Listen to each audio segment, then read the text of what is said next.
Pemirsa, menjelang perayaan Natal dan Tahun Baru, PJ Bupati Banyuasin memastikan ketersediaan stok bahan pokok aman dan harga tetap stabil.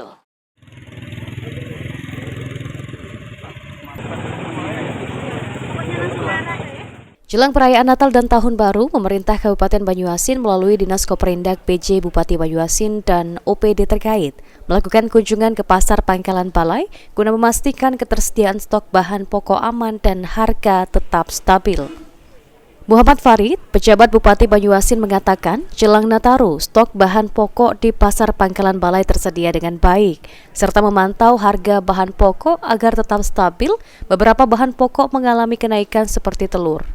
Pemerintah Kabupaten Banyuasin akan melakukan upaya untuk menstabilkan harga telur di pasaran.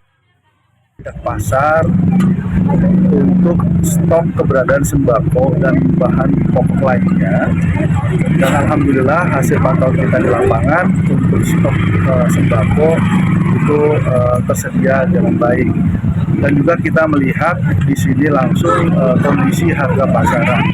Jangan sampai nanti harga melonjak tinggi, karena dalam saat ini kita akan mendekati hari Natal dan Tahun Baru dan juga pasca pilkada.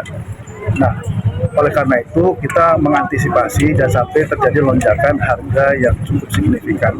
Nah, alhamdulillah untuk saat ini harga pasar di Pangkalan Balai ini normal.